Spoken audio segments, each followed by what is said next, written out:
Okay, another live look from Monson here. These are some of the clouds Keith was talking about earlier. Yeah. A little more cloud cover today than yesterday. Yeah, and a few of them look like a little threatening. We had a couple of sprinkles out there, but overall, hot and humid. Yeah, that part is not going away. If you remember, that's kind of our... Whether the clouds are there or not. Yeah, this is kind of our vibe steady. this year. 90 in Algonquin. Oh, that thermometer kills me.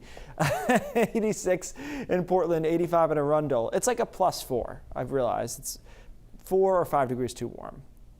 I don't know. I got to get out there, get some ground truth. 91 in Rochester, New Hampshire, and to the north, it's similar, but when you get north of Bangor, it's cooler, and that has to do with the cloud cover, some of which we just showed you on that camera there. Look at these dew points. So Bangor 73, 74 in Rockland, 70 in Portland, really high end or low end air, depending on how you look at it. Visible satellite does have that cloud cover down east. Northern Maine keeping them cooler. We've broken out over western Maine and New Hampshire, so temperatures are responding very rapidly there. And we're seeing a couple of showers and storms that are up into northern Maine, and we're watching back here to the west to see if anything pops up, because there could be a line of storms later this afternoon, more so into the evening. So this model is overdoing the cloud cover, certainly over western Maine, and I think it's underdoing the temperature as a result of that. They're correlated in that way, right? So we'll be in the upper 80s, some low 90s later this afternoon over southern and western Maine. We do clear out over central and northern Maine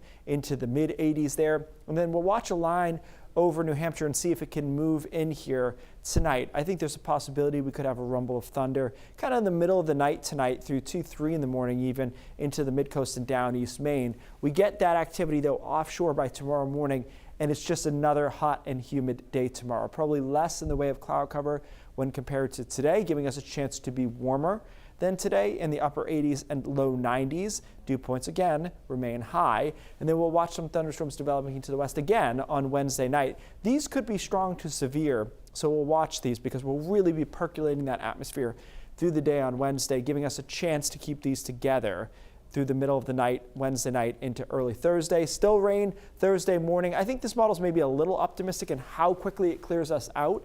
I do think we'll see some shower chances again on Thursday afternoon, but the air mass will be coming down in humidity. That's a cold front coming through on Thursday, so that will give us obviously not cold air, but more moderate air in time for Friday, Saturday, and Sunday. And the weekend continues to look good to me. We do have a pop-up afternoon shower chance on Sunday, but I think that's kind of like closing the weekend out with a shower chance. I think most of the weekend is really solid.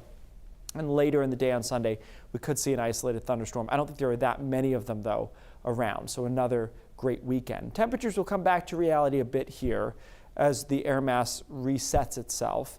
So we'll be in the mid-80s in a lot of spots over the weekend, which is certainly still summery, but it just won't be quite as hot as it's been. We talked yesterday about how we've started July hottest on record in Portland. And so obviously coming down a notch from that is probably fairly welcome for most people. So that's where we're at. We do see a lot of low to mid 80s after this, which is above average still, but just not tremendously so. Weekend does look really good. Like I said, I think if anything, maybe opens it up a little bit more to other activities other than like jumping in a body of water. Right. You know, I mean, I feel like you can hike in 80. I mean, you can hike in 90 too, but just ain't going to be me. Right. And No. we're back in the low 80s for next week. Staying hot through the mid-range, so I don't see a huge change here coming up. Okay. Yeah, but there's definitely a threshold that once we pass that, it's Yeah. tough to do the usual It's a little summer bit more stuff. comfortable Yeah, going we can do forward, more yeah. things. I like it. All right, Keith, thanks.